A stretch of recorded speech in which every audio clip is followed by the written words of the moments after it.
It's me again, Maria Ivy Hirelia Quillotes from BSN 1A. So today, I will discuss to you the domain bacteria. The domain bacteria consists The domain bacteria contains organisms that are divided into three phenotypic categories. First is those that gram-negative have a cell wall. Second is those that gram-positive has cell wall. And third is those that lack a cell wall. Mga biologist nagamit rin microscope para ma-identify ang characteristic ng bacteria. Pero, as time goes by, naghimugya rin pamaagi para makitaan kung paano ang mga bacteria related ha usat usa. Any characteristics of domain bacteria. First is the cell morphology. Morphology can be observed with compound light microscope. So, there are three shapes of bacteria. First is the round spherical shaped bacteria. Example is cocci. So, one cocci is circle naton hiya. So, imagine, ang potsi nga ni nga candy. Amo ton hiya it example it cocci. Lidong laton hiya nga bacteria, like this one. Next is the rectangular or rod-shaped bacteria. An example what iton is bacilli. Ang bacilli, aniya postura is nasugad. Imagine na lahin pretzels na pagkaon.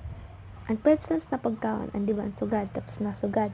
Amo ton hiya, it example hit rectangular or rod shape, and hin bacilli. And last one is the curved and spiral shaped bacteria.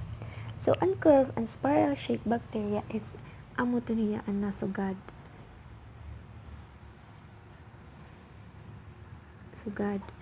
So, imagine, nakakita na kamuhin tapeworm.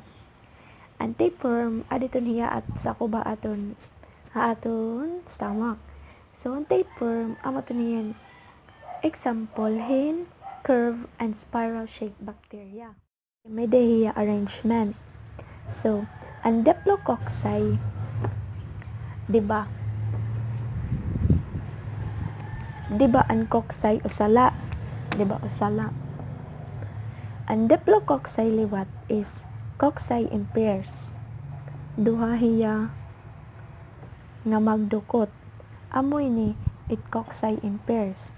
So, cocci in pairs is aniya na kuan is Neisseria, gonorrhea, or gram-negative. Amo ton hiya ang diagnosis. While ang iya disease nga ginakukuan is gonorrhea. Amo ton hiya sexual transmitted diseases. So, an example ito is ang mga disease nga pinaaghin sexual transmission. So, ini nga gonorrhea is waraya symptoms. Next is the streptococci. Ang streptococci liwat is cocci in chains. So, di ba maaraman ka mo ang chain or kadena? Amo ton hiya it's streptococci. Tapos, aniya disease nga nakukuan is strep throat. Ang strep throat is amo ton an example hain sore throat, tonsillitis, pharyngitis, nganin scarlet fever nga nagkakos in kidney inflammation. Next liwat is staphylococci. Ang staphylococci is cocci in clusters. Di ba maaraman kamot cluster? Di ba? A cluster is group. Amo ton hiya. For example hit staphylococci is grapes. Kita it grapes, di ba by cluster siya.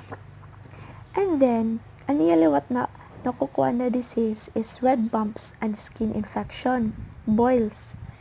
And boils, aniya example is red bumps and skin infection. Amoy niya it most dangerous pneumonia, heart valve infections, and bone infections. The tetrad. Ang tetrad is a packet of 4 cocci.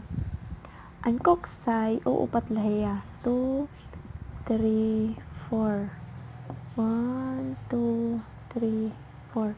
Amo to niya tetrad, a packet of 4 cocci. And then, aniya liwat disease is really pathogenic. So, amoy niya ang gram-positive nga similar ha E. coli. Di ba ang E. coli makikita naton hiya ha watery spot like ha mga ligid-ligid na matubig. And then the last one is the octad. An octad liwat is a packet of 8 cocci. 2, 3, 4, 5, 6, 7, 8. 1, 2, 3, 4, 5, 6, 7, 8. So, amo ton hiya an octad, a packet of 8 cocci. So, aniya liwat is really, gram-positive gyap hiya nga rarely pathogenic. Kung itutot duha iyo is staining procedures or gram staining procedures. So, in 1883, Dr. Hans Christian Gram developed the technique that bears his name. Important staining procedures in the bacteriology laboratory because simple bacteria staining technique. So, first, itaton himuon is smear loophole of microbes into slide. Second is air dry, papamadon. 3 is drip methanol into specimen to fix. And then flood slide with stain. 5th is rinse with water and blot dry. 6 is examine with X100 objective oil immersion or microscope. So, yan na, may daak example heat staining procedures. So, amoy ni ang sample. Nga diliwat ang step. Tas nga diliwat ang diagnosis. So, amoy ni ang aton mga ginkuan. Amoy ito na aton mga sample. Nga culture. And then, it's step in or first is heat fix sample, and then second is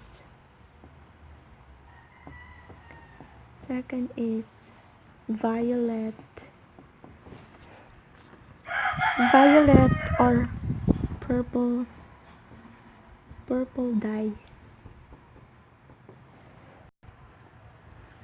dye na purple dye. Tapos adi is iodine. Step liwat is decolorizing solution.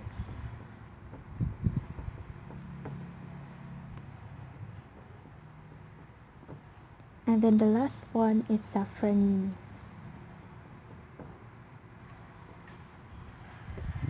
So, amoy ni aton mga molecules or bacteria.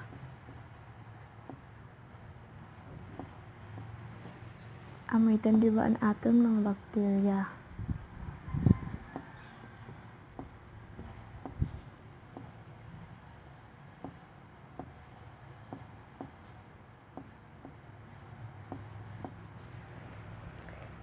So,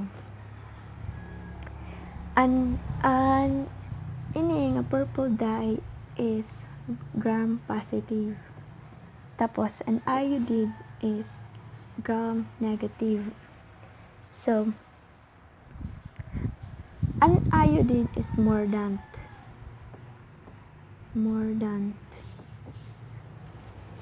So, first is heat fix sample.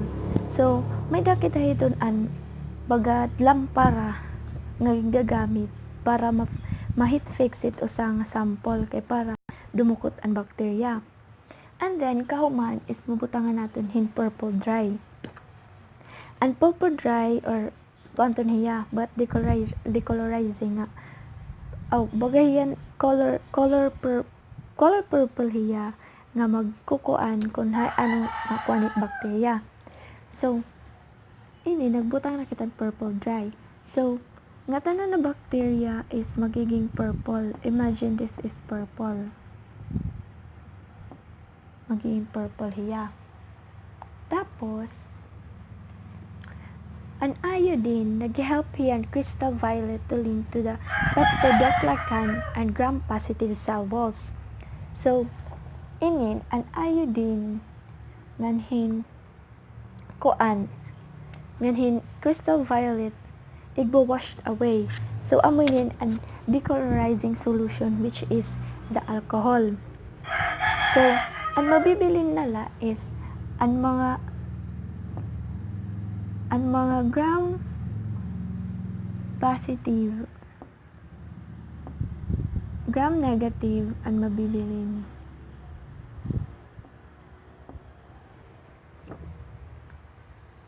Gram negative is amhiya ang mabibilin.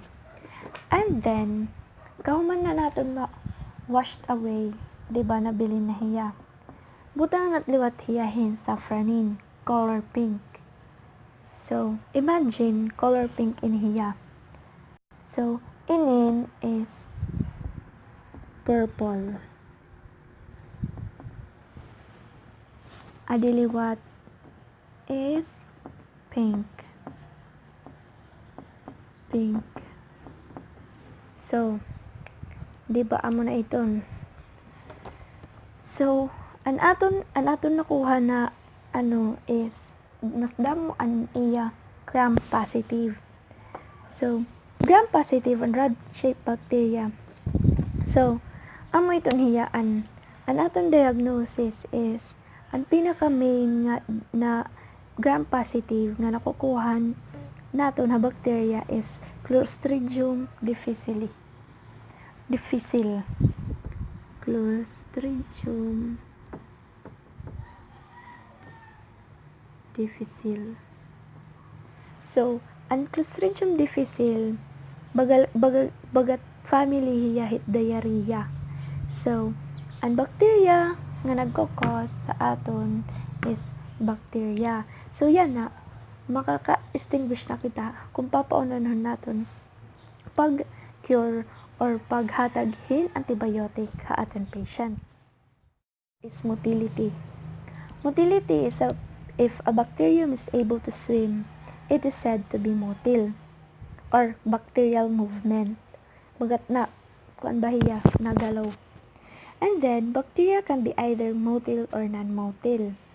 Motile are able to propel through mediums like water using flagella or cilia in a motor-like fashion.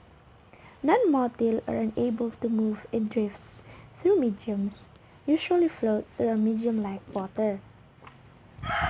Motility can be demonstrated by stabbing the bacteria into a tube of semi-solid agar or by using the hanging drop technique. So, ini nga semi-solid agar amo yung gagamitan mga medtech.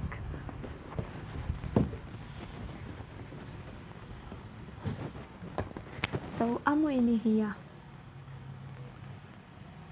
Ang semi-solid agar. Amo ton hiya ang gibubutangan nga ni hindugo. And then, it non-motile nabubuhiya along its stop line. So, may duman ini hiya stop line. So, nabubuhiya along with the stop line. Amo iton. While a non-motile liwat,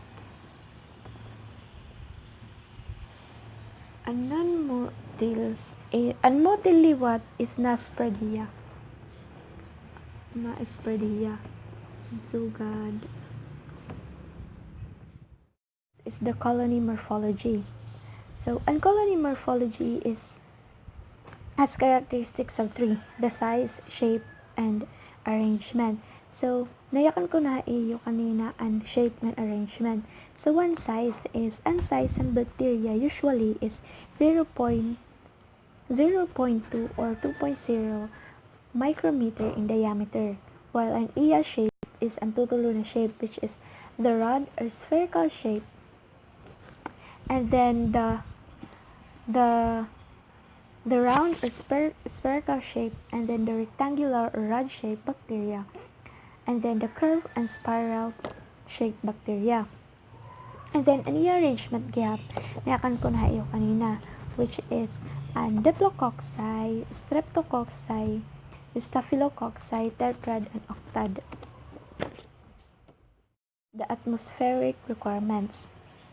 It is useful to classify bacteria on the basis of their relationship to oxygen, O2, and CO2. So,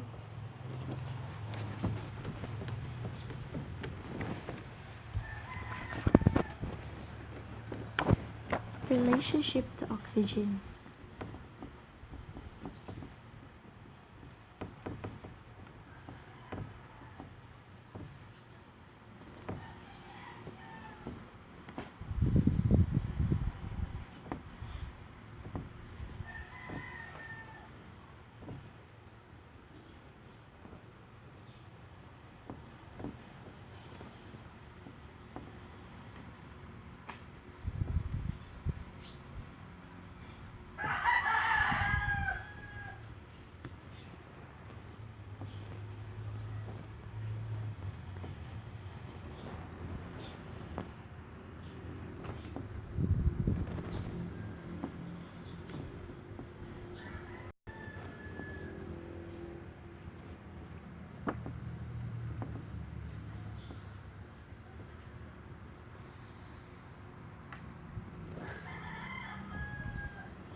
So, first is the obligate. So, an obligate aerobes is aerobe. A means has.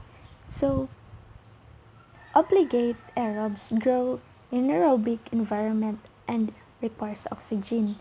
So, an obligate aerobes is nag-require ang oxygen. For example, an E. coli, feces, and stool. While an aerotolerant anaerobe, an anaerobe liwat is not required, diri nag-require ng oxygen, but can survive in atmosphere containing molecular oxygen, air, and carbon dioxide incubator. So, an example ini is lactobacilli. Ang lactobacilli is amo to niya nagkukuanhin lactic acid nga nagpo-produce latin enzyme. Tapos, next is the facultative anaerobes.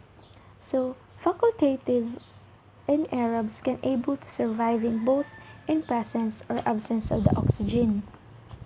So, mabubuhi ya bisan waray oxygen or may the oxygen. An example inin is E. coli, the Staphylococcus aureus. And then, next is the microaerophiles.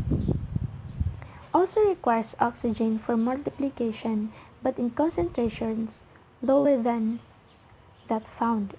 So, amay niyan Campylobacter coli.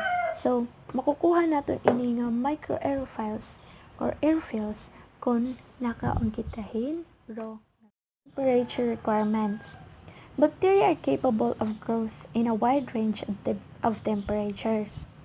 Some can grow, although slowly, at near freezing temperatures, whereas others can grow at extremely high temperatures found in hot springs and thermal vents. Photogenic bacteria. Incubators in clinical microbiology laboratories requires 35% degrees Celsius to 37 degrees Celsius, and others are 30 degrees Celsius to 42 degrees Celsius. Next is the nutritional requirements. So, a nutritional requirements, all bacteria